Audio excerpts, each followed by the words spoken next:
relação a disponibilizar slides, não, eu não disponibilizo, tá? Porque aqui o que a gente quer? A gente quer que vocês consigam aprender, ou pelo menos ter uma noção do assunto na hora. O resto vocês vão aprender nos livros, tá certo? É isso que a gente tem que se treinar. Você tem que aprender enquanto a coisa está acontecendo. É assim que vai ser no ambulatório, tá? Bom, então vamos falar sobre as cardiopatias congênitas. A qualquer momento, quem tiver alguma dúvida, pode perguntar, tá certo? Ou depois também, não há problema. Bom, então, vejam só, de cada 100 crianças que nascem vivas, nós temos um caso de cardiopatia congênita. Ah, mas por que eu nunca ouvi falar disso antes? Porque nem tudo é grave, tá certo? Tem muita coisa que está escondida e que só vai aparecer na vida adulta. E é isso que eu vou mostrar para vocês. Bom, então vejam só. Como eu acabei de falar, tá? As cardiopatias congênitas representam a maior parte dos problemas cardiológicos em crianças. Mas a principal razão de eu gostar de dar essa aula para vocês é que na linha de frente estará o médico que atua na pediatria geral, tá? Ou o clínico geral, o médico generalista, que cuida de crianças, tá? Por isso, faz-se necessário que ele conheça o básico sobre cardiopatias congênitas. Vocês vão ver que conhecimento salva vidas, tá certo? Então vamos lá. Então vejam só, as cardiopatias congênitas, a gente pode dividi-las em grupos de comportamento fisiopatológico. Isso melhora o nosso raciocínio diagnóstico, tá? Então vejam só, as cardiopatias se dividem em cardiopatias de hiperfluxo pulmonar. Como exemplo principal, nós temos a comunicação interatrial e a comunicação interventricular. O segundo grupo é o grupo das cardiopatias de hipofluxo pulmonar, que vão pertencer a crianças que são cianóticas.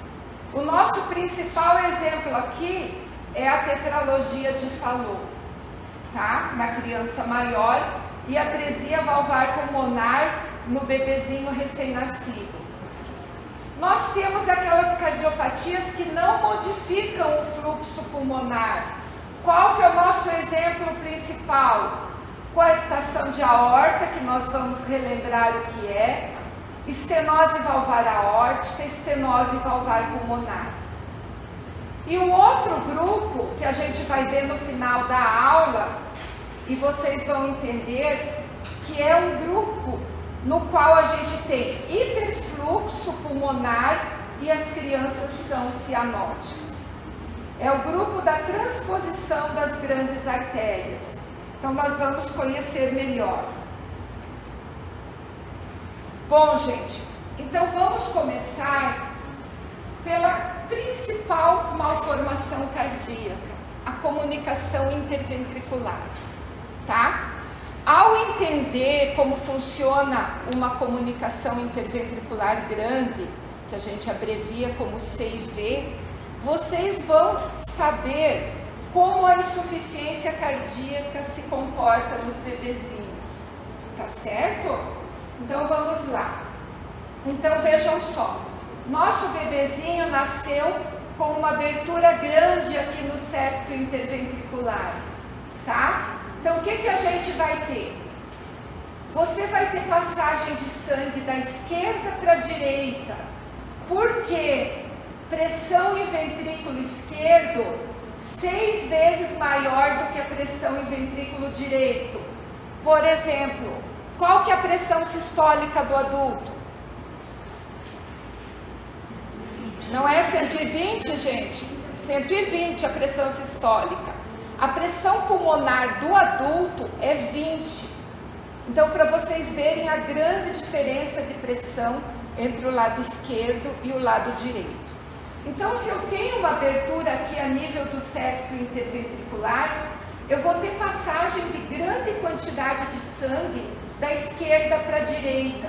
E eu vou ter um excesso de sangue seguindo para os pulmões. Os pulmões dessa criancinha vão ficar encharcados, tá?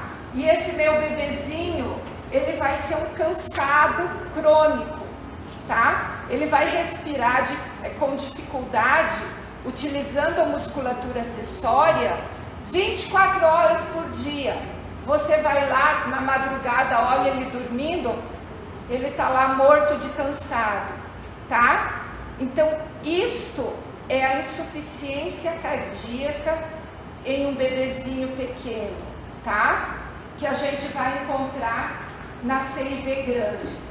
Se vai excesso de sangue para o pulmão, volta excesso de sangue aqui para o lado esquerdo do coração.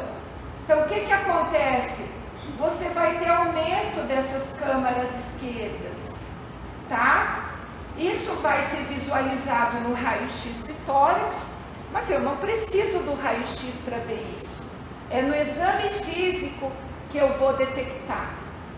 Quando você palpa o precórdio de um bebezinho destes, você tem a impressão que o coração salta na tua mão. Tá certo, gente? Então é o que a gente chama de precórdio hiperdinâmico, tá? Vocês se lembram lá do exame físico da cardiologia, que vocês palpam o precórdio do paciente de vocês em busca da ponta do coração, não é isso? O ictus cordi, tá? Isso é relativamente fácil num adulto que tem um tórax desse tamanho. Agora imagine fazer isso num bebezinho que tem um tórax pequenininho, tá certo? Então, desde já, lembre-se, eu posso ter um pouquinho de dificuldade de localizar exatamente a ponta do coração. Então, o que que a gente pode ter como referência? Lembrar que, num bebezinho normal, quando você coloca a mão sobre o precórdio dele, você só sente batimentos entre borda external esquerda e linha mamilar. Isso é um bebê normal. Se você sente coração batendo além da linha mamilar, então nós temos com certeza desvio do ictus cordi. E o que é o ictus cordi, gente? Nada mais é do que a ponta do VE. Se está além da onde você deveria encontrá-la, é porque o VE está aumentado. Entenderam? Então, no nosso bebezinho que tem aumento de câmaras esquerdas, esse VE aumentado, você vai palpar coração até aqui próximo da linha axilar anterior, tá? Então, a cardiomegalia. Então, já vimos que nosso bebê vai ser taquipneico, vai ter cardiomegalia. Vejam bem, esse coração aqui tem músculo normal. O que acontece é que ele trabalha com excesso de volume. Então, pensem bem, a distensão excessiva de câmaras cardíacas leva ao reflexo adrenérgico de taquicardia. Então, são bebezinhos taquicárdicos. Você vai lá examinar eles deitadinhos, está batendo 150, 160, mesmo quando eles não estão chorando, tá? Aí agora já vou lembrar para vocês um número importante. Então, com certeza vocês aprenderam o que é taquicardia em bebês abaixo de 2 anos, tá? É aquela tabelinha, mas ninguém mais vai decorar a tabelinha. Vocês vão lembrar de um único número, 160, tá? Frequência cardíaca acima de 160 em lactentes, taquicardia, ok? Bom, então o nosso bebezinho vai ser taquicárdico, e lembrando que tanto a taquipneia quanto a taquicardia aumentam o esforço que o lactentezinho faz. Qual que é o maior esforço que vocês acham que um bebê faz? Mamar na mamãe, não é sugar o seio materno, tá? Além do choro. Então, chorar e sugar o seio materno. Então, tudo isso vai deixar o nosso bebezinho muito mais cansado. E o quarto sinal de insuficiência cardíaca, a hepatomegalia. Como é que a gente explica? Então, vejam só, o nosso ventrículo direito, ele recebe um excesso de sangue proveniente do ventrículo esquerdo. E ele tem que jogar esse excesso de sangue aqui no tronco pulmonar, que logo se torna um tubo muito distendido por excesso de sangue. Então esse tubo aqui já tem excesso de sangue e o ventrículo direito ainda tem que jogar uma quantidade muito maior de sangue aqui. Então o que vai acontecer? Vai aumentar a pressão aqui no interior do ventrículo direito, aumenta a pressão no interior do átrio direito, e a gente vai ter aumento de pressão nas cavas, tá? Se fosse um adulto, eu veria o quê? Turgência jugular, pezinhos inchados, tá certo? Na criança, a gente não vê isso. Na criança, tudo para no fígado, porque o fígado do lactente tem uma cápsula muito molinha, que se distende com facilidade. Então, todo o aumento de pressão nas cavas para aqui no fígado. Por isso, hepatomegalia é um dos sinais importantes de CC na minha criancinha, tá bom? Agora imaginem vocês, um bebezinho que é cansadinho 24 horas por dia, que vai mamar, tem dificuldade para mamar porque é um esforço incrível para ele, tá? Então, cada pouco interrompe as mamadas, não consegue mamar direito. Então, ele ganha pouca energia e ele tem um gasto metabólico muito grande. Por quê? Imaginem alguém utilizando a musculatura acessória o tempo todo, dia após dia. Então, o gasto energético dele é muito alto. Então, são bebezinhos que não ganham peso, tá? Eles crescem em altura, mas eles não ganham peso. Um conceito importante que vocês já devem ter aprendido em pediatria é que a grande maioria dos agravos faz a criança perder peso ou não ganhar peso, mas ele continua crescendo em estatura. É o caso das cardiopatias congênitas. São bebês que parecem altos, mas muito magrinhos. Tá? Então, baixo ganho de peso. Agora, imaginem vocês, um bebezinho com um pulmão cheio de sangue. Isso é um meio de cultura no ar ambiente, tá? Então, eles infectam com facilidade. E a causa mortis habitual são as pneumonias graves nos primeiros 2 anos de vida. Então, esse é o quadro clínico do nosso bebê. E qual que vai ser o exame físico? Então, vejam só o que a gente falou. O precórdio hiperdinâmico, a gente já entende por quê. Aumento de câmaras esquerdas e, em menor grau, também do ventrículo direito. Desvio do ictus cordi, quer dizer, desvio da ponta do coração visão, denotando aumento de ventrículo esquerdo. E agora vamos entender isso daqui. Segunda bulha única e hiperfonética. Então, gente, essa aula acaba relembrando para a gente um pouco da semiologia cardíaca, tá? Vocês lembram que as bulhas representam o fechamento das válvulas. Você tem B1, que é o fechamento da mitral e da tricúspide. Sístole, a seguir começa o relaxamento dos ventrículos e se fecham válvula aórtica e pulmonar, que é a B2, tá? Então, qual que é o nosso problema aqui? Então, a gente já falou que o pulmão vai estar sempre muito congesto. Quando você tem congestão pulmonar, de imediato você tem um reflexo de constricção das arteríolas pulmonares, tá?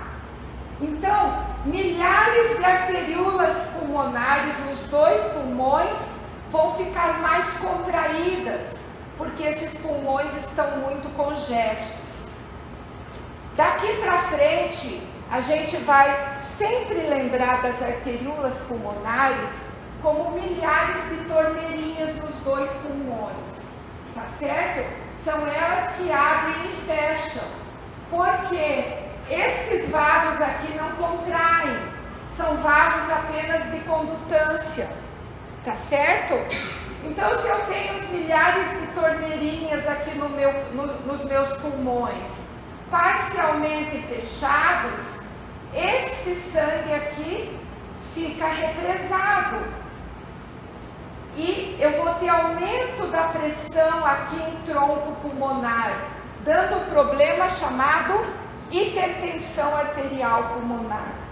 Tá certo? Então, vejam só, ventrículo direito com grande volume, consegue jogar esse volume aqui dentro na sístole. Só que essa pressão está muito alta. Mal acabou a sístole, a minha válvula pulmonar se fecha por conta da grande força que tem aqui no sentido contrário. Então a válvula se fecha muito rápido e com força. A segunda bulha, o que é? Fechamento da válvula pulmonar mais o fechamento da válvula aórtica. Normalmente quem se fecha primeiro é a válvula aórtica, que tem pressão maior, depois a pulmonar. Então, como é que você faz uma ausculta? O que você percebe na ausculta cardíaca? Tum-tá, tum-tá, tum-trá. Tum-trá, tum-tá, tum-trá. Esse trá é o desdobramento da segunda bulha, tá? Ele é fisiológico, ele não é o tempo todo. Nesta situação, e por que acontece esse desdobramento? Simplesmente porque o componente aórtico aconteceu, o fechamento da válvula aórtica, e o fechamento da válvula pulmonar demora um pouco mais para acontecer. Então o teu ouvido percebe dois sons. Agora imagine uma situação como essa, em que você tem uma pressão muito alta que imediatamente fecha a válvula pulmonar. Então mal fechou a válvula aórtica, a válvula pulmonar já se fecha. Então você não ouve mais o trago, tá? E você vai ouvir um barulho muito intenso na segunda bulha. Então é tum-tá, tum-tá, tum-tá. É realmente dessa forma que a gente ouve. Certo, gente? Então é o que a gente chama de segunda bulha única e hiperfonética. Tum-tá, tum-tá. Muito forte. Bom, que mais? A passagem de sangue do ventrículo esquerdo para o ventrículo direito vai ocasionar um turbilhonamento nesse sangue que passa aqui. Então eu vou auscultar como sopro, tá? Quanto maior for a pressão, quanto maior for a abertura, menor é a intensidade do barulho. Por quê? O que produz o sopro, que eu ouço, é o borbulhamento do sangue. Se eu tenho uma abertura muito grande, o fluxo aqui fica laminar, então não faz barulho, tá? Agora, se eu tenho uma pequenina aberturinha entre duas câmaras de diferente pressão, esse fio de sangue que passar por aqui, pela aberturinha pequena, vai causar um sopro intenso, tá? Eu sempre comparo para vocês, abra completamente uma torneira, a água caindo faz um barulho, mas experimente tampar parcialmente esse orifício, tá? Com o teu dedo, você vai ver que a coluna que desce faz um barulho muito maior, tá? Então, na CIV grande, geralmente o sopro é pouco intenso. Se você não estiver prestando atenção, você pode nem perceber. Ok? Dúvidas até aqui? Existe um valor também de referência que a gente pode usar, assim como a gente com a frequência cardíaca para taquipneia patente? Sim, sim.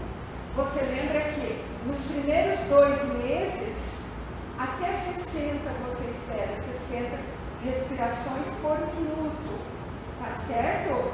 De 2 meses a 1 ano, 50. E a partir daí 40, tá? Esses 3 valores vocês têm que lembrar, tá certo, gente? Próxima outra coisa, então, o prognóstico de uma passagem maior, de uma CIV grande, é pior do que uma CIV... Sim, uma CIV pequena, veja bem, porque qual que é o problema de se ter uma CIV? O problema é você ter um excesso de sangue indo para o pulmão e insuficiência cardíaca. Se você tem uma pequena aberturinha, passa pouco sangue, você não tem hiperfluxo pulmonar. Já vamos ver isso aqui. Então, só falando alguma coisa do diagnóstico, gente, tá?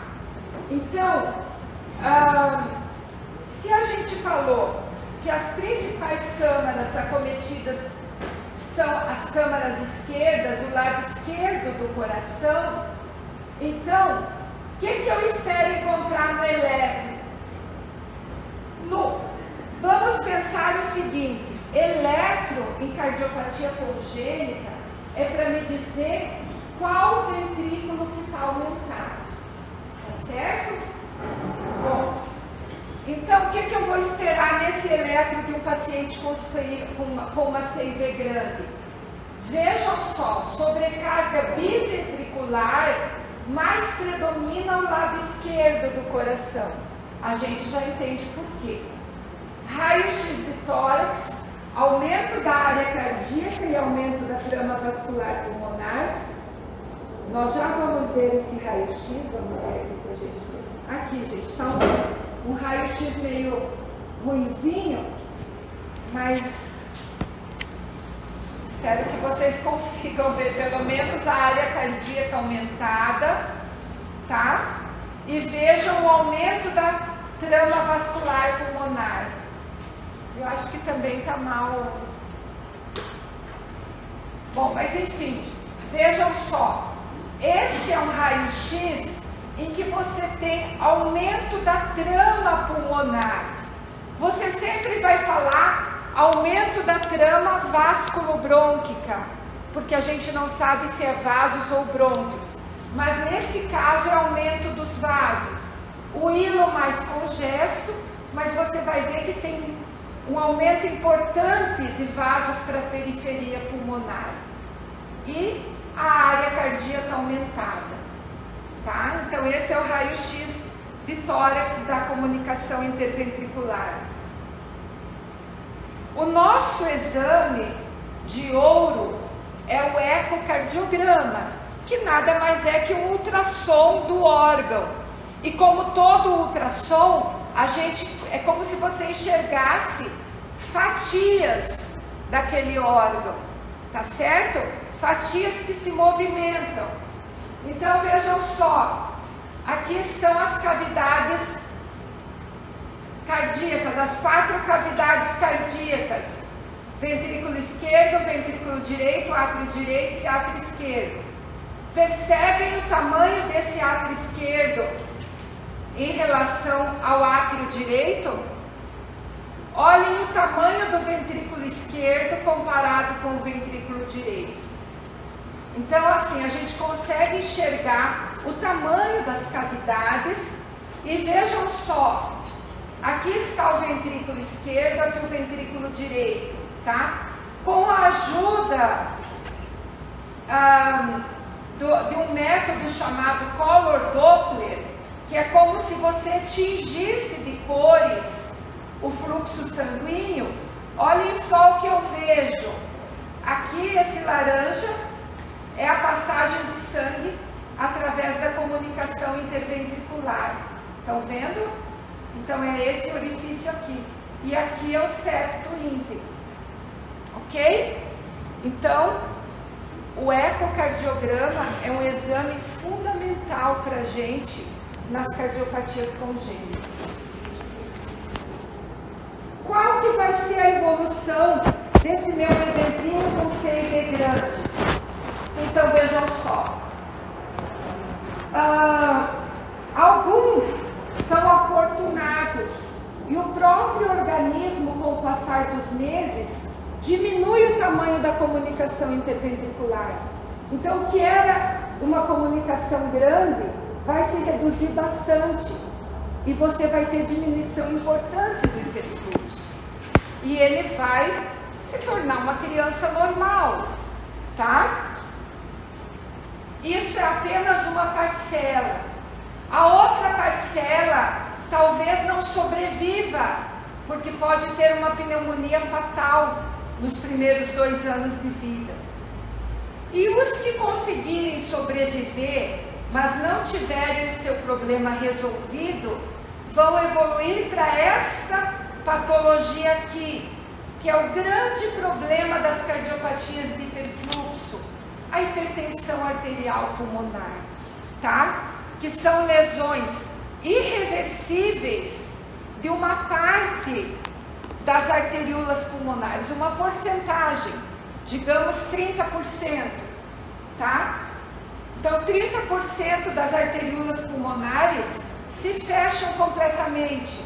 Então você vai ter persistentemente represamento do sangue aqui.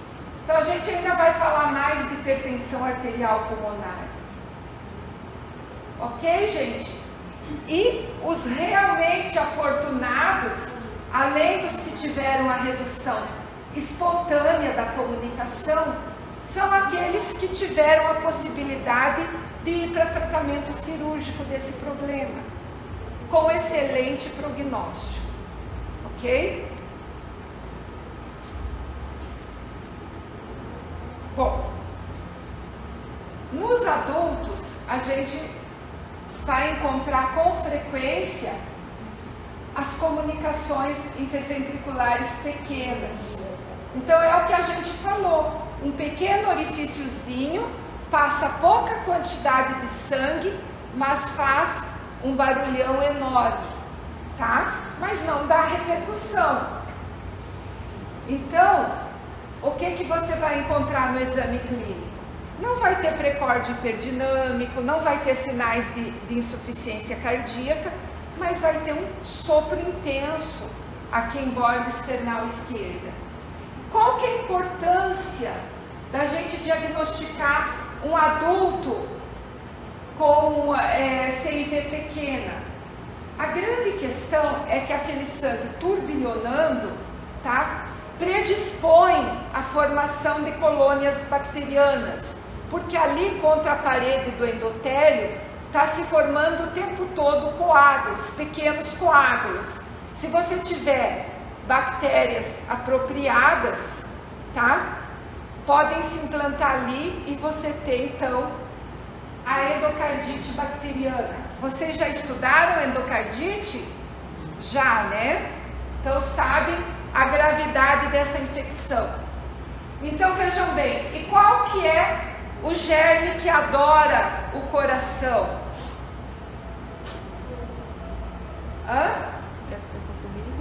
O Streptococcus viridans, tá? Isso mesmo. Então, que são os germes da cavidade bucal, tá? O causador da cárie dentária. Ele se adapta muito bem ao endocárdio. Você pode ter, por exemplo, para um paciente com CIV pequena, ele está mais em risco tendo uma cárie dentária do que tendo, por exemplo, uma pneumonia bacteriana, porque o pneumococo não se dá bem no coração, tá? Então, o que a gente faz com esse adulto que tem uma CIV pequena? Nós fazemos a profilaxia quando ele for fazer tratamento dentário cruento. Como é que é feita? Com 2 gramas via oral de amoxicilina para o adulto que tenha mais de 40 quilos. E para crianças, 50 miligramas por quilo, 1 hora antes do procedimento. Ok?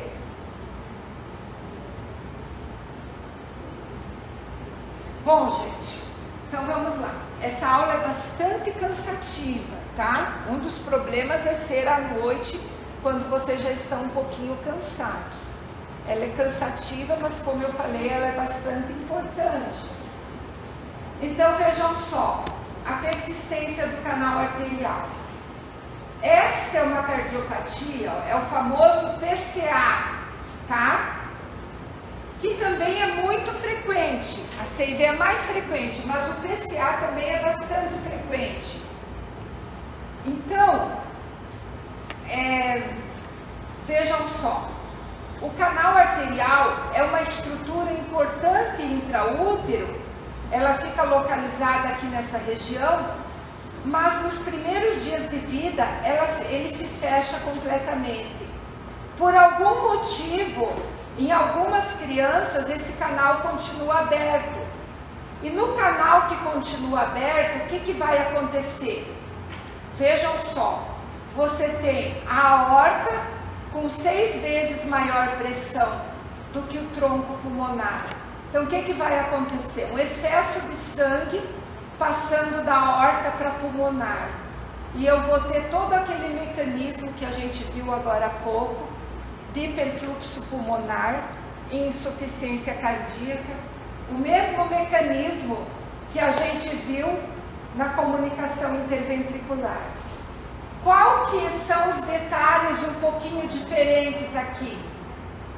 Então você vai ter o precórdio hiperdinâmico, a hiperfonese da segunda bulha, pelas mesmas razões que a gente já viu, só que a diferença é na qualidade do sopro, tá?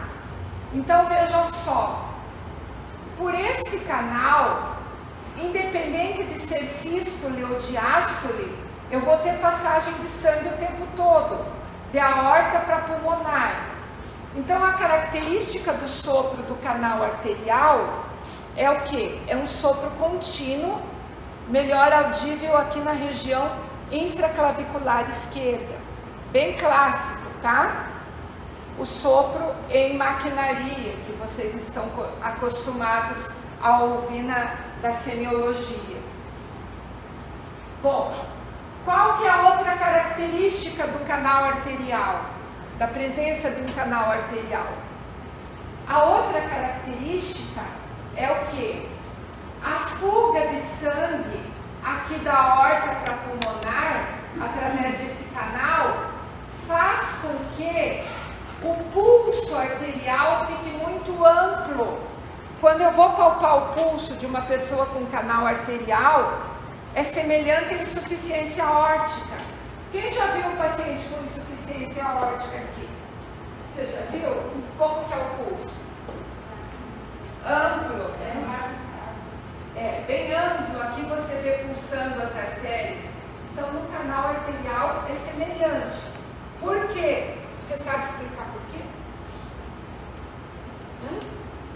Então, gente, olhem aqui. Eu vou ter sempre pulso amplo. Então, vejam só. Na seguinte situação. ventrículo esquerdo jogou sangue aqui dentro, sístole, né? Jogou sangue aqui dentro, você tem a pressão sistólica, que é a pressão máxima da aorta, tá? Só que a seguir na diástole, além do sangue que vai para a aorta descendente, você tem fuga de sangue que vem para a pulmonar. Então, se eu for considerar entre o início da diástole e o final da diástole, aqui a pressão caiu muito, dando um diferencial muito grande de pressão sistólica e pressão diastólica final. Entenderam? Por exemplo... Prof, volta. Além de ir para... Deixa eu te falar uma coisa. A pressão no adulto é 120 por 80. Esse 120 é como se você medisse ao final da sístole. Então é a pressão máxima. O 80 é como se você medisse exatamente no final da diástole, no último momento da diástole. Isso numa pessoa normal. Numa pessoa que tenha canal arterial, ao invés dele ter, então ele continua tendo 120 dele de pressão sistólica, mas ao invés dele ter 80 de pressão diastólica, ele tem 20. Por que isso? Porque além do sangue que saiu da aorta, ali do arco aórtico, para ir para a aorta descendente, ele tem fuga de sangue por outra via, pelo canal arterial. Então, num instantinho, a pressão lá na aorta ascendente cai. Deveria ficar em 80, mas chega a cair até 20, até 10, por conta da escassez de volume que fica ali dentro. Entendeu? Então, para mim que estou percebendo, como é que eu vou perceber isso? Essa passagem de 120 para 20. Eu vou perceber como um pulso muito alto. Entenderam? O martelo da... Tá certo? Bom, gente, então, essa é a razão do pulso amplo no canal arterial. Então, gente, tratamento do canal arterial, fechamento cirúrgico aqui, é uma cirurgia fora do coração. Vem aqui, fecha, pronto, resolveu. Eu acabei não falando muito do tratamento da CIV. Só vou mostrar aqui para vocês. Qual que é o tratamento da CIV? Simplesmente se coloca um retalho aqui de um material, geralmente pericárdio bovino, tá? Se coloca um remendo aqui, como um remendo que se faz numa roupa, tá? É lógico que aqui você tem que parar o coração para fazer a cirurgia, tá? Tem que colocar o coração em extracorpórea. Já aqui no canal arterial, não. Você não mexe dentro do coração. Então é um problema muito fácil de se resolver, tá? E para canais que não sejam muito grandes, você pode, através de cateterismo cardíaco, colocar uma prótesezinha aqui dentro, como se fosse uma rolinha, que tampa esse canal e também resolve o problema, ok? Bom, a comunicação interatrial. Então vejam só, gente. O nosso segundo ou terceiro defeito mais comum, o que é? A comunicação interatrial. Então a minha criança vai nascer com uma abertura aqui no septo interatrial. Então o que vai acontecer através dessa abertura? Como a pressão é maior no lado esquerdo do que no direito, você tem a passagem de grande quantidade de sangue do átrio esquerdo para o átrio direito. O que vai acontecer aqui? Aumento de câmaras direitas. Bom, aí você vai ter o quê? Um excesso de sangue indo para o pulmão. Se vai excesso de sangue para o pulmão, a gente já aprendeu, volta excesso de sangue para o átrio esquerdo. Mas por que não aumenta câmaras esquerdas? Porque imediatamente o átrio esquerdo se alivia aqui. Entenderam? Então, por isso que nessa cardiopatia, quem aumenta são as câmaras direitas, tá? Bom, nesta cardiopatia, se você tiver uma abertura muito grande, praticamente a ausência de septo interatrial, você vai ter uma criança com um super hiperfluxo. É a mesma coisa que a comunicação interventricular grande, tá? Felizmente isso é muito raro. A maioria dos casos que vocês vão ver na clínica, embora tenha comunicação interatrial, ela é de um tamanho moderado. Então eu vou ter hiperfluxo pulmonar? Vou. Mas a minha criança não vai ser cansadinha em repouso. Eu olho para o bebê, parece que ele não tem nada. Ele não cansa para mamar na mãe dele. Tá certo? E é aí que mora o problema. Porque quando tem poucas manifestações, você não reconhece logo, se não fizer um bom exame físico. Então, vejam só, nossa criancinha nasce com uma comunicação interatrial moderada, ninguém percebe quando ela é bebezinha. Por quê? Ela tá lá, tá ótima, tá ganhando peso, não é cansadinha, tá? O problema começa quando ela dá os primeiros passinhos e começa a correr. Na hora que a mãe vê ela correndo com outras crianças do mesmo porte físico, a mãe já estranha porque ela cansa mais do que os outros, tá? Então, cansaço aos esforços.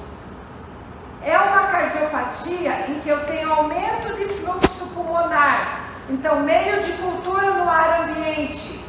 Há alguma tendência a mais à pneumonia, não como na seiva grande, tá certo? Bom, e o exame físico, o que a gente vai encontrar nessa criança? Que praticamente não tem sintomas.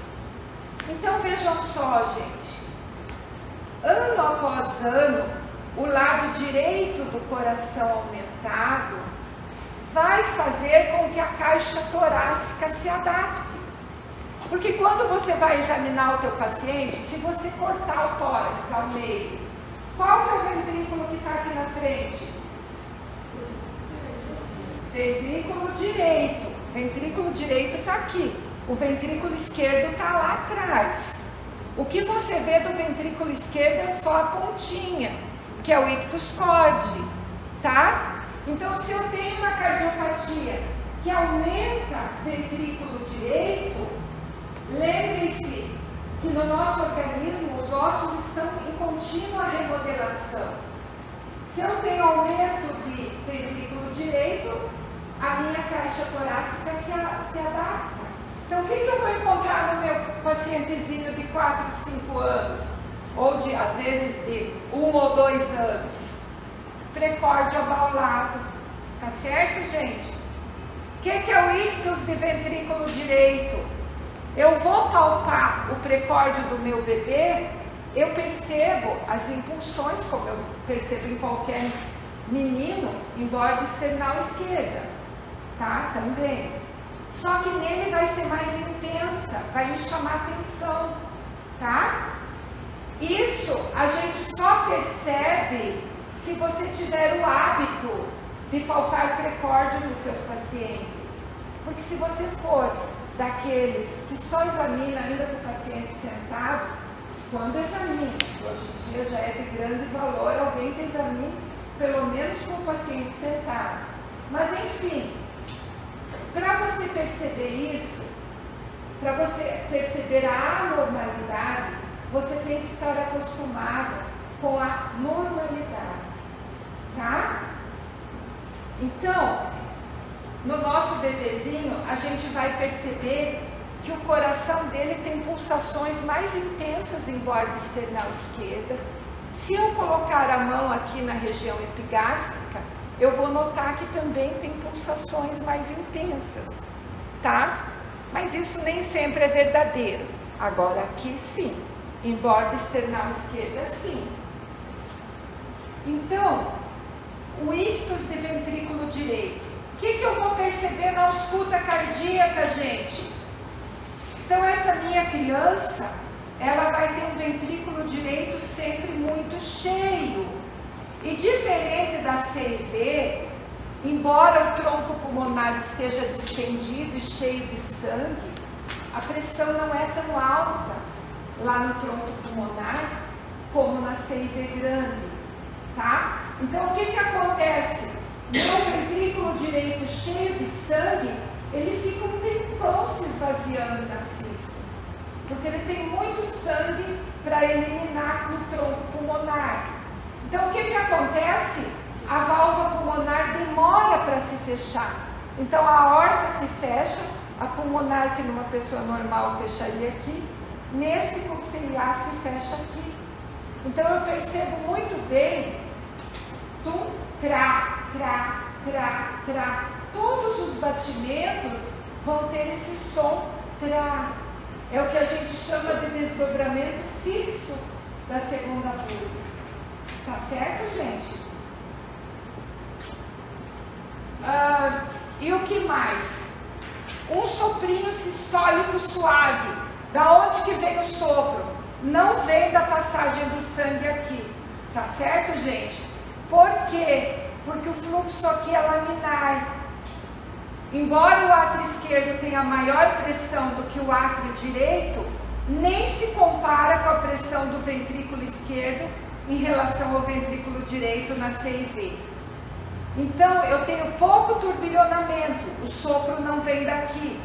O sopro vem do excesso de sangue passando por uma válvula pulmonar normal. Então, é o que a gente chama de estenose relativa da válvula pulmonar. Tá certo? É algo suave. Se você não tiver com os seus ouvidos prontos para escutar, você não percebe. Se o estetoscópio não for nítido, você também não percebe. Tá certo? Bom. Então vejam só o raio-x de tórax de uma paciente com CA. Por que eu estou falando de uma paciente? Porque geralmente dá 3 a 4 vezes mais em meninas do que em meninos, tá? Então olhem só, gente, aumento de área cardíaca. Não estão achando esse coração meio estranho? Olha o tronco pulmonar aqui, a imagem do tronco pulmonar muito abaulada, tá certo, gente? Tronco pulmonar muito distendido. E aqui vocês vejam o aumento da trama vascular pulmonar, tá certo? O raio-x de hiperfluxo pulmonar. Conseguem perceber ou está um pouquinho difícil também? Não está muito focado, né? Eu não consigo subir na cadeira para arrumar lá em cima.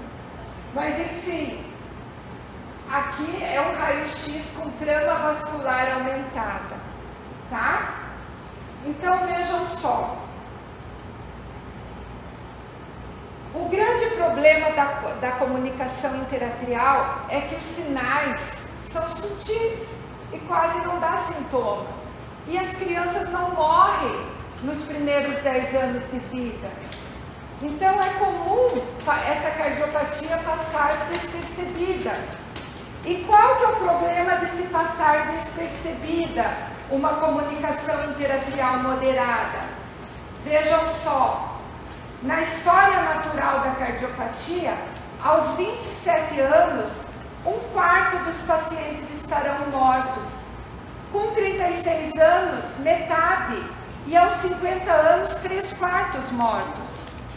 Então, vocês entendem como é um problema, quer dizer, uma cardiopatia congênita, que o problema está na vida adulta, tá? Então, para salvar o adulto, a gente tem que detectar o problema na criança. E por que esses adultos morrem dessa forma? Por conta de uma doença chamada hipertensão arterial pulmonar. Então, vejam só, gente. Se vocês observarem aqui esse desenho, vocês vão ver que esse pulmão aqui tem uma vasculatura bastante rica. Concordam comigo? Agora olhem a vasculatura desse pulmão. Parece galho seco, tá?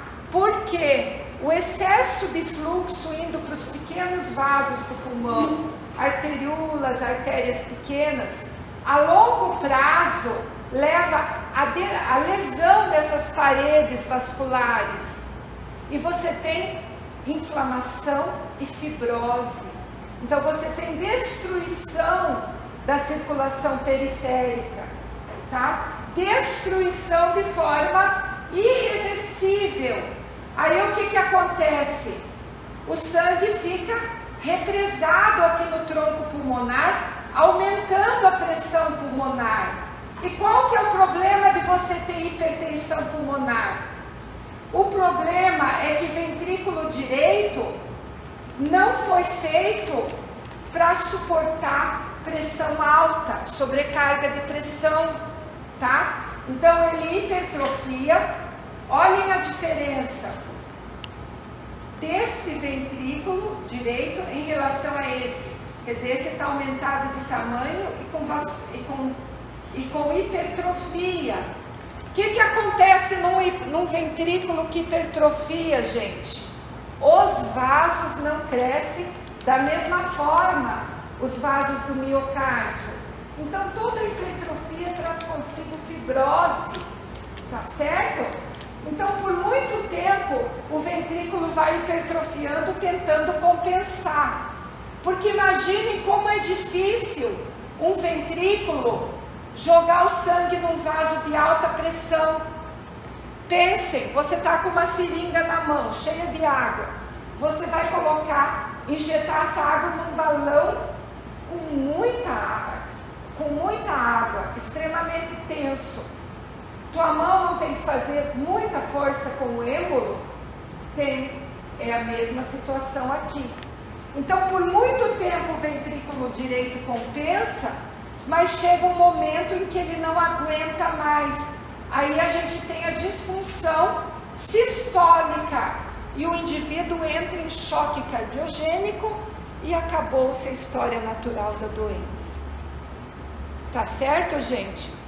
Então, é essa a importância da gente ter conhecimento sobre cardiopatia congênita. Tá certo? Então, vejam só, gente, olhem. Esse é aqui a fase em que você não tem hipertensão pulmonar significativa, tá? Olha o hiperfluxo pulmonar.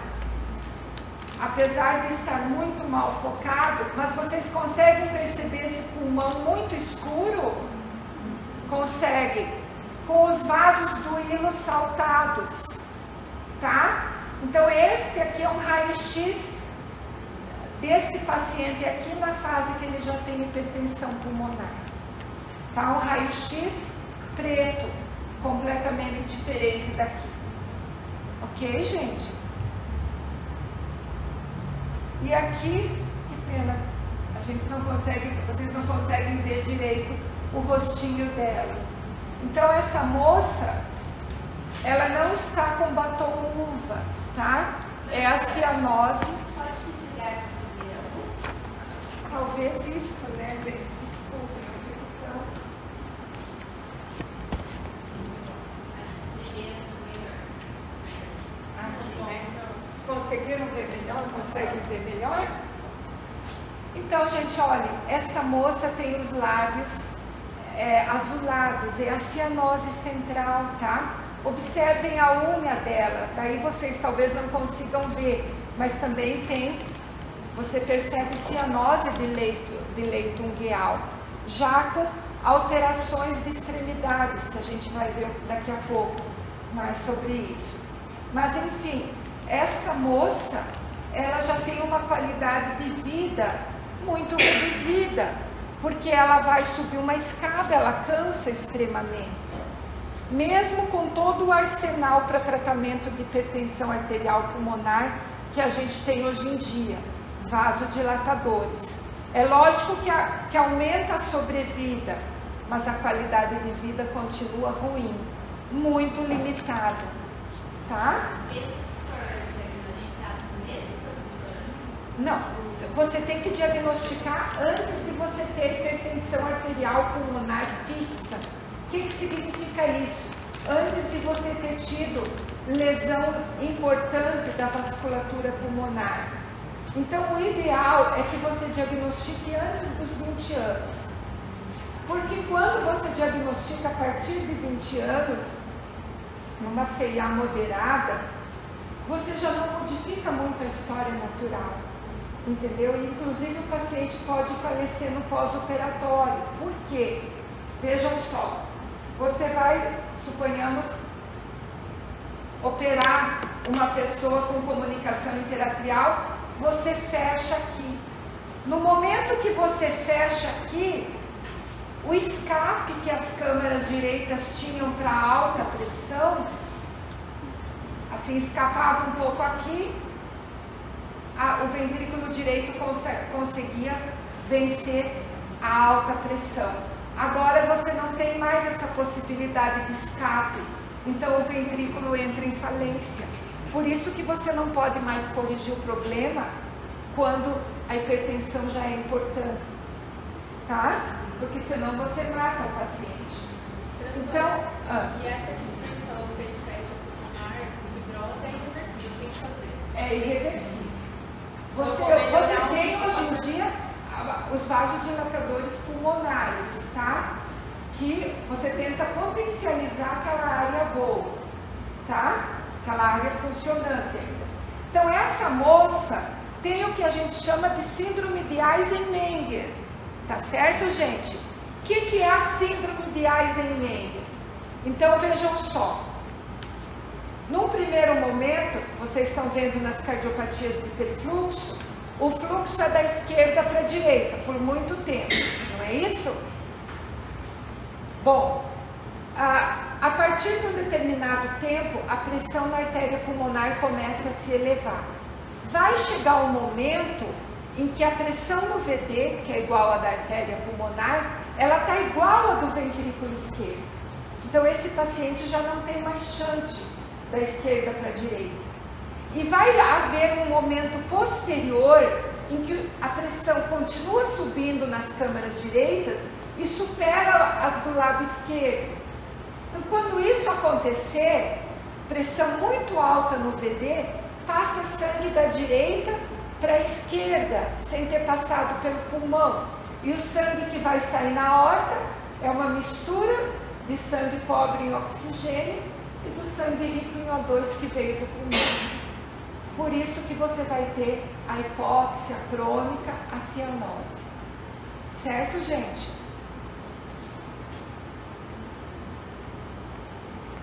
Vamos respirar? Ai, hoje eu cheguei atrasada, não peguei água. Bom, vamos à tetralogia de Fallot, que é o nosso primeiro exemplo de cardiopatia de hipofluxo pulmonar. Tá, gente? Vocês estão no primeiro ano, só fazendo um esclarecimento. Vocês estão no primeiro ano do internato, tá? Então aqui eu estou dando uma ideia geral das cardiopatias congênitas para vocês, é o que vocês vão ver no ambulatório. No segundo ano do internato, a gente tem uma aula que é as urgências cardiológicas na UTI neonatal, no período neonatal, em que algumas das cardiopatias que eu citei aqui, praticamente elas só acontecem no período neonatal.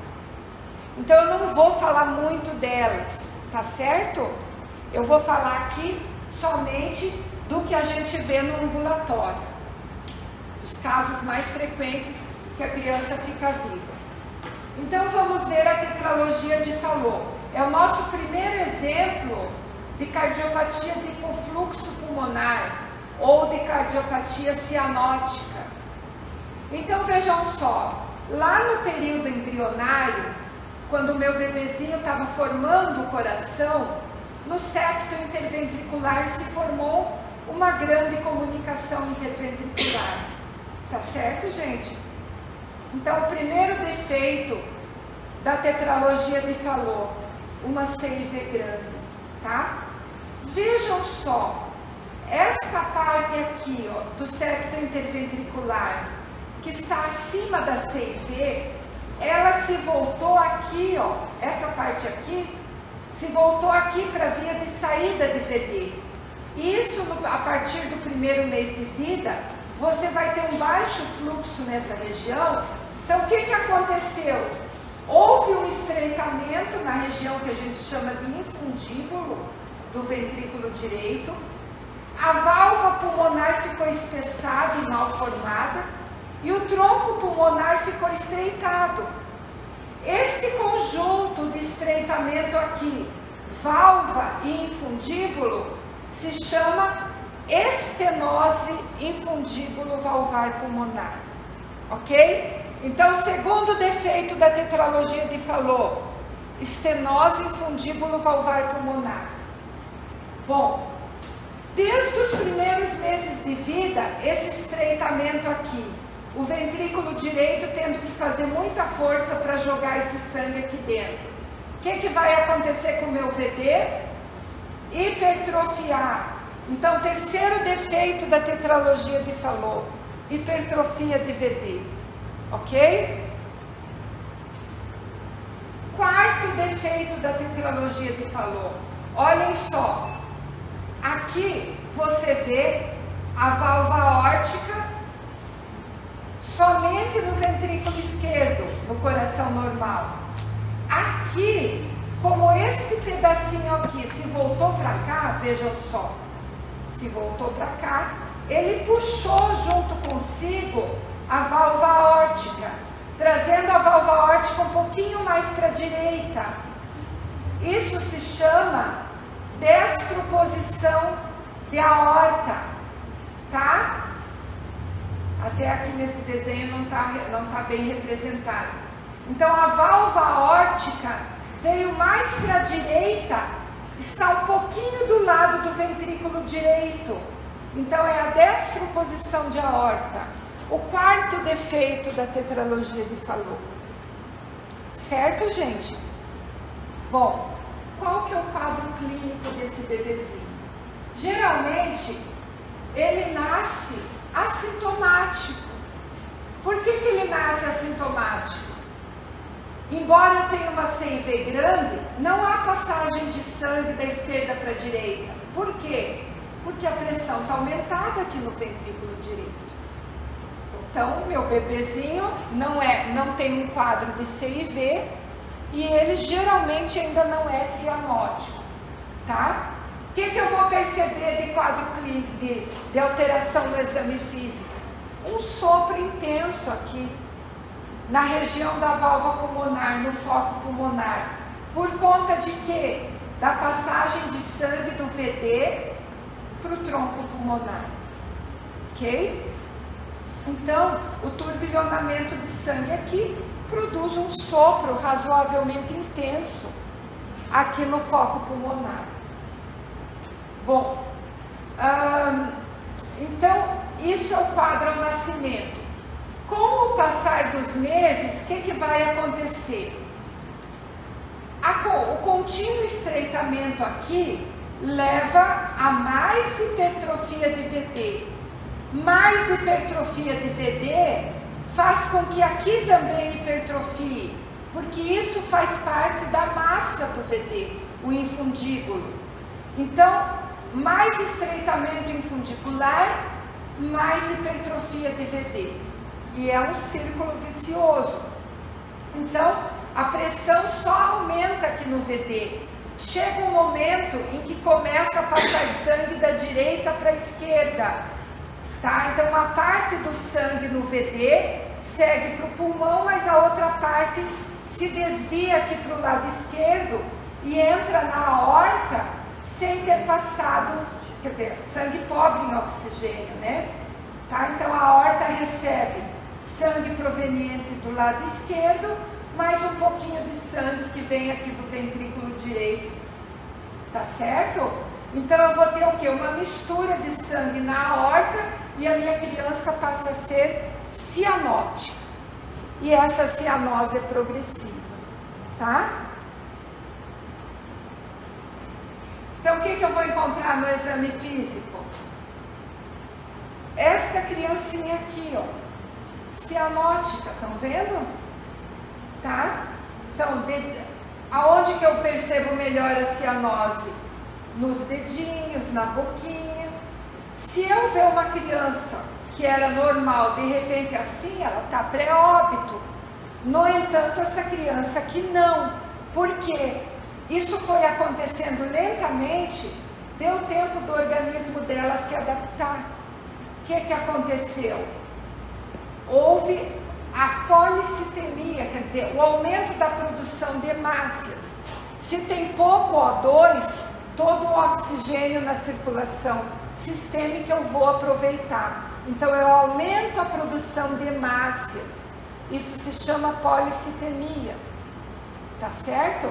Isso permite com que a pessoa consiga conviver, por exemplo, essa criança satura 75%. Qual que é a nossa saturação normal? Acima de 95, não é? Vocês lembram que com 91, 92 a pessoa já está sem fôlego. Agora vocês imaginem um bebê com 75% de saturação. Então isso é adaptação do organismo, tá? Então qual que é o quadro clínico da tetralogia de Fallot, gente? Cianose crônica, ictus de ventrículo direito. O que eu quero dizer com isso? Aquelas pulsações intensas em borda external esquerda, tá? Por conta de um VD muito hipertrófico. O sopro sistólico em via de saída de VD, que a gente já falou, e um raio-x de tórax bem interessante, vejam só. Aliás, peço desculpa para vocês pela qualidade das radiografias, tá? Mas vocês vejam que tem pouco fluxo de sangue para esse pulmão. Percebem a área cardíaca aumentada? E há um detalhe nesse aumento de área cardíaca.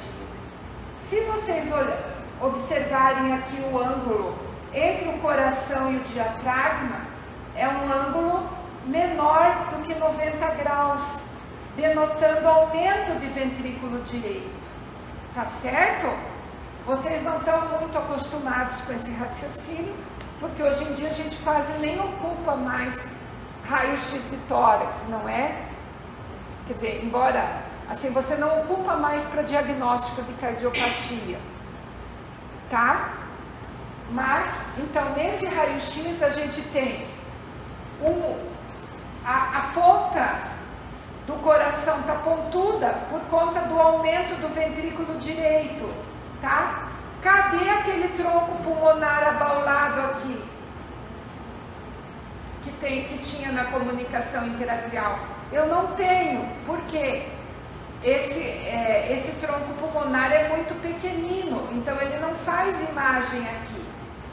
E aqui vai estar esse arco aqui, que corresponde ao átrio direito, ele vai estar mais abauladinho. Então isso dá uma imagem assim, eu vou mostrar para vocês.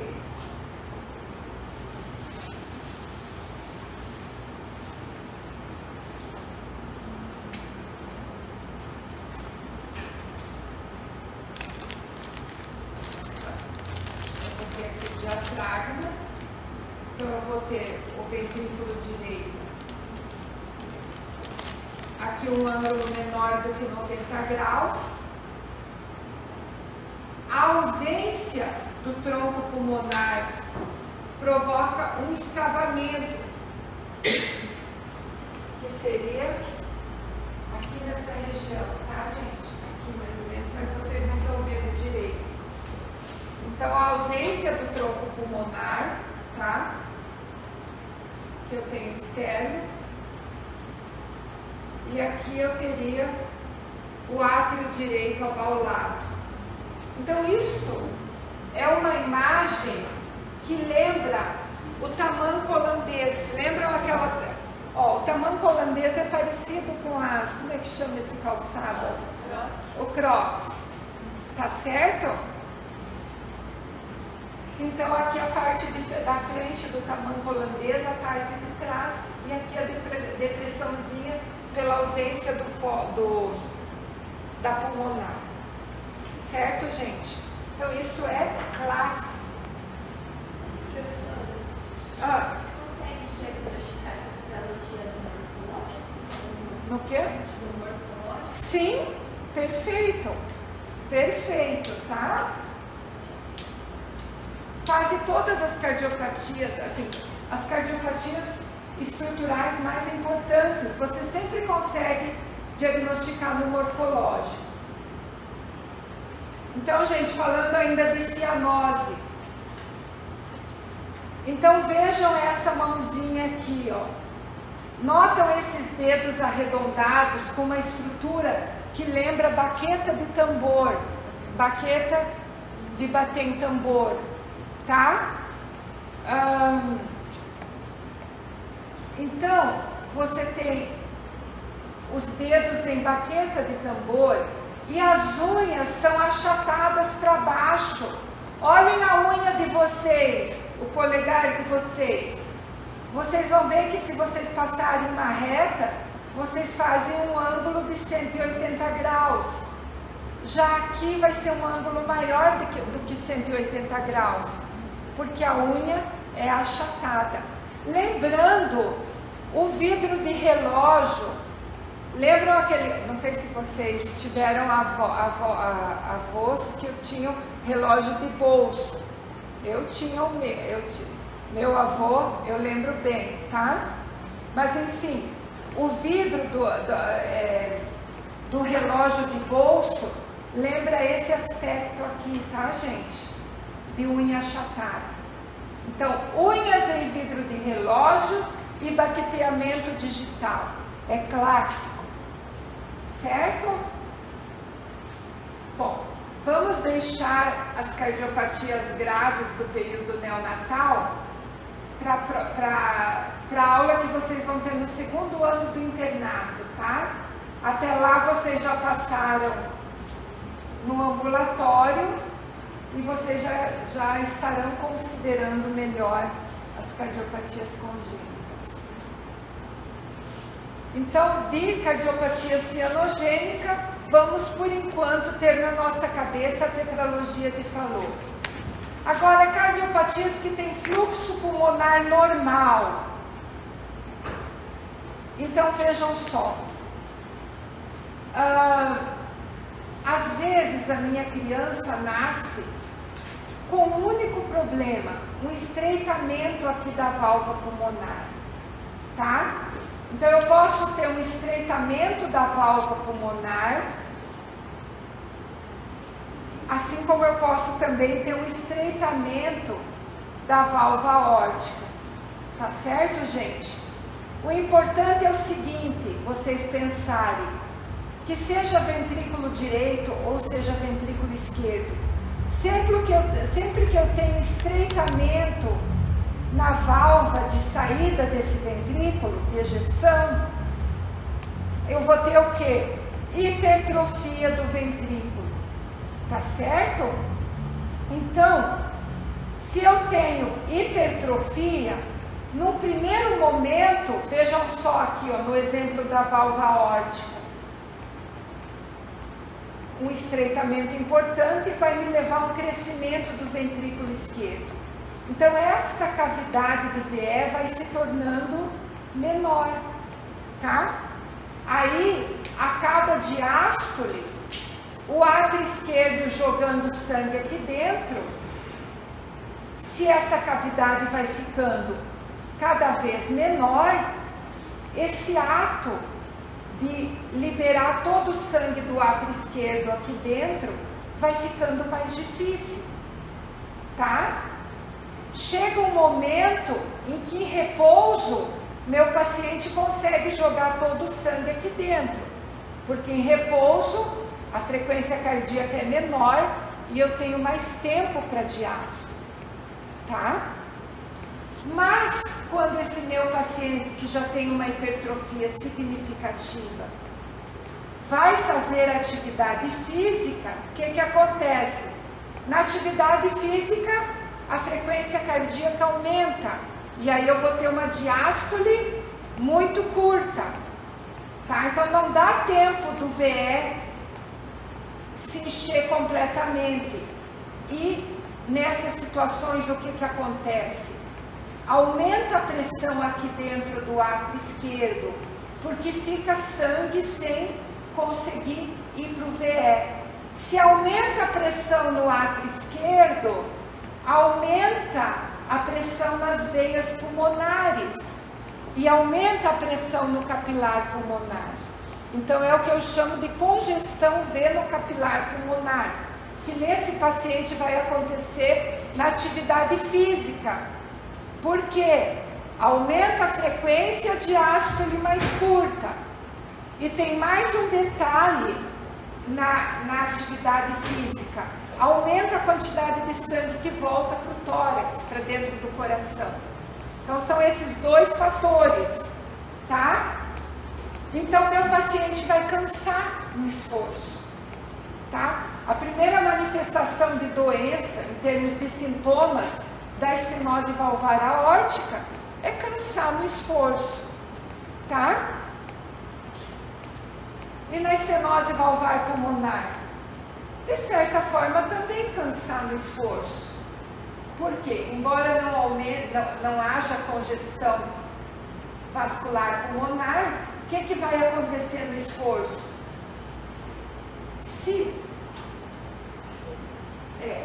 Então assim, vai aumentar a pressão aqui no átrio direito, não é isso, gente?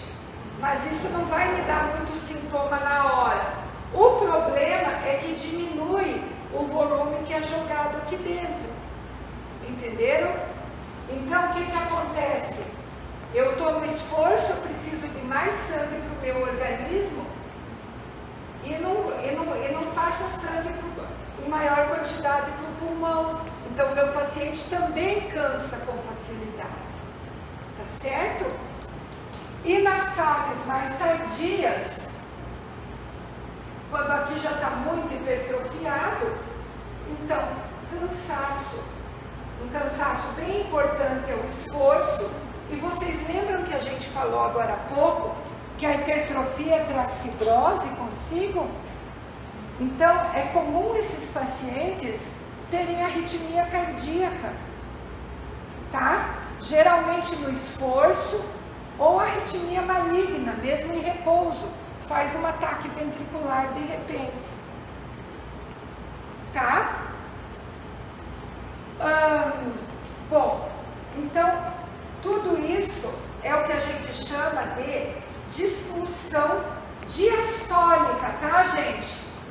Então acontece porque o ventrículo fica com cavidade muito pequena, mas na história natural da doença, a fibrose aqui na parede ventricular, com o tempo, leva a quê?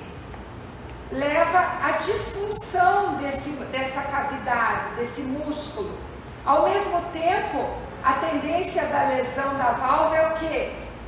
Ir depositando mais cálcio, ela se estreita cada vez mais.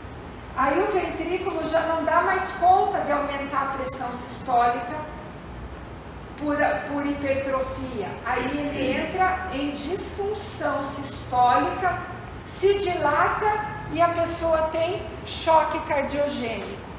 Isso pode acontecer do lado esquerdo ou do lado direito.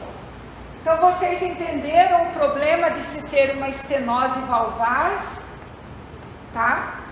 Toda estenose valvar leve pode progredir para moderada e um dia pode progredir para grave. E aí seria a história natural da doença, tá, gente? Com insuficiência cardíaca, com arritmia, ok? Dúvidas? Um cafezinho vocês querem?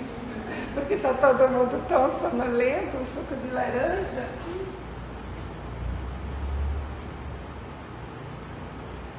Bom, eu quero só falar algumas palavras sobre a coarctação de aorta. Tá, gente? Então, assim, a coarctação de aorta é algo bastante frequente no nosso meio, tá? E nessa doença você vai ter o quê? A criança nasce com um estreitamento logo abaixo da saída dos vasos do ar, tá? Então vejam só, se eu tenho um estreitamento aqui, vocês concordam comigo que a pressão vai estar alta aqui, em aorta ascendente.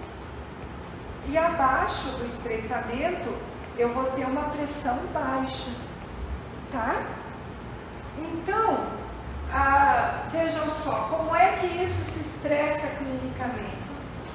Se eu tenho pressão alta aqui nessa região, a hora que eu for medir a pressão na minha criança, vai estar pressão alta, tá? Palpo o pulso aqui, vai estar bem palpável. Mas na hora que eu for palpar o pulso nos pezinhos, os pulsos vão estar diminuídos ou ausentes, certo? Então, por isso que daqui para frente, vocês vão palpar pulso nos pés de toda criança que vocês examinarem.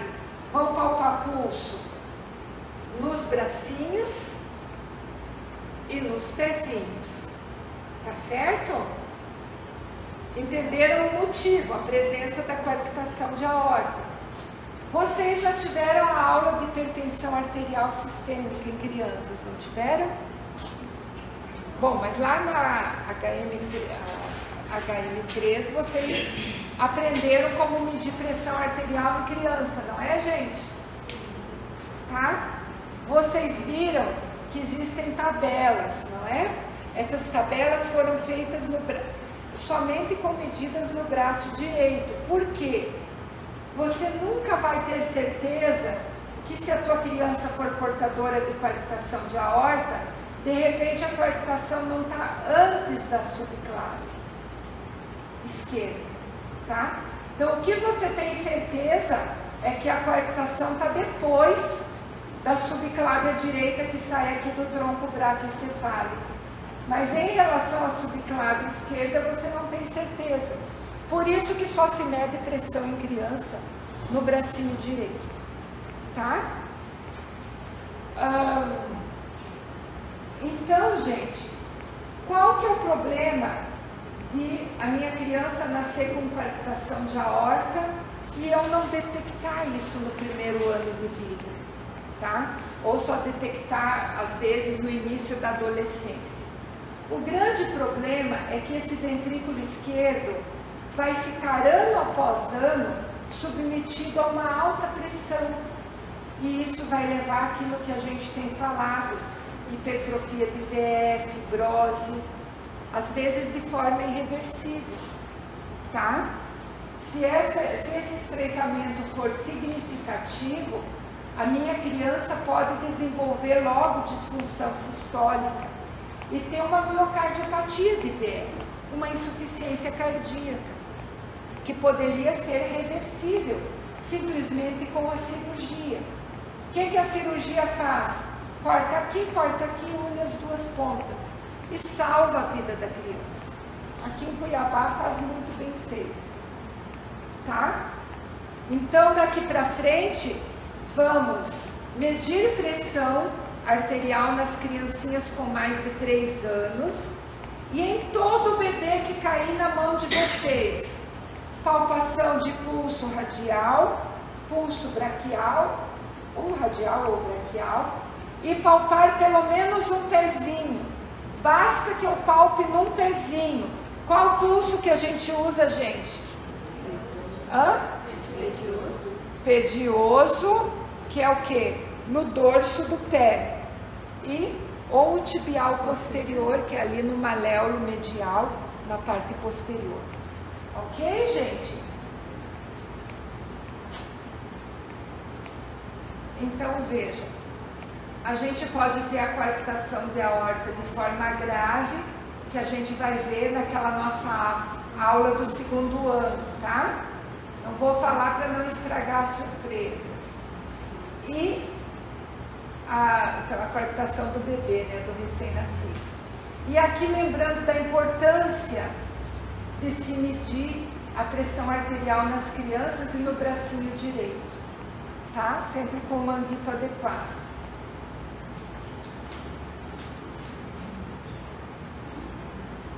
E por último, essa é uma cardiopatia também que a gente vai ver em detalhes quando vocês passarem com a gente lá no segundo ano. Mas só para vocês terem uma noção geral. Nesta cardiopatia, a criança nasce com os vasos trocados, tá? Então, para vocês terem uma ideia, a aorta sai do ventrículo direito e a artéria pulmonar sai do ventrículo esquerdo, tá? Então, imaginem como funciona essa circulação.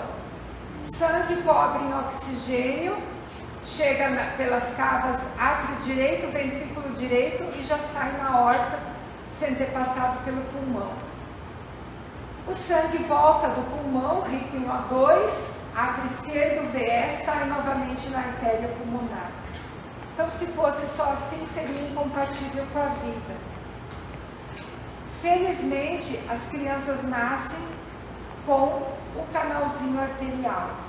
Então, pelo canal arterial, passa um pouco de sangue da aorta para a pulmonar e um pouco de sangue da pulmonar para a aorta, tá? Então, assim acontece troca entre as duas circulações e a criança sobrevive enquanto esse canal estiver aberto, tá? Quanto maior for o canal, menos cianótica vai ser a nossa criancinha. O problema é quando esse canal começa a se fechar, porque é natural do canal se fechar, tá? E aí a gente tem algumas medidas na UTI neonatal para que isso não aconteça. Mas é só para vocês terem uma noção geral, tá? Bom, então dessa forma, só em relação à transposição, antes da gente vir para os sopros, por que é uma cardiopatia de hiperfluxo? Porque a gente acabou de falar, passa sangue da aorta para a pulmonar e da pulmonar para a aorta.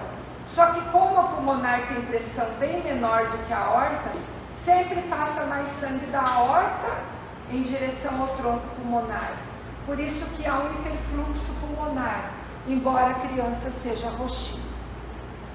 Tá? Então, gente, só para a gente finalizar, a gente viu as principais cardiopatias que vocês têm que saber, tá? E a gente quer lembrar para vocês que algo extremamente frequente no exame físico de qualquer criança é a presença de sopro cardíaco, que nem sempre significa cardiopatia. Então vocês vejam, olha só, em 50% a 70% das crianças, em algum momento da infância, a gente vai escutar algum barulhinho, um sopro cardíaco inocente. E como é que você vai reconhecer, tá certo? E não se desesperar achando que é uma cardiopatia. Em primeiro lugar, geralmente esses sopros são pouco inocentes. E você não tem cianose, você não tem quadro de insuficiência cardíaca, você não tem precorde hiperdinâmico, você tem pulso em membros inferiores, ok? Então, a ausência de repercussão e um soprinho pouco intenso na ausculta cardíaca, tá? O que eu vou fazer? Na próxima vez que eu ver aquela criança, vou verificar se ainda tem um sopro. Normalmente, os barulhinhos inocentes, eles ficam algum tempo sendo auscultados naquela criança e depois eles desaparecem. Se tempo após tempo eu continuo ouvindo, tá? Por exemplo, eu acompanho uma criança, digamos, a cada 6 meses. Já faz 4, 5 vezes que eu vejo essa criança e sempre com esse barulhinho que me parece inocente, mas está ali. Então agora não custa eu pedir um ecocardiograma para tirar minha dúvida. tá? E é isso, gente. Obrigada. Obrigada. Alguma dúvida?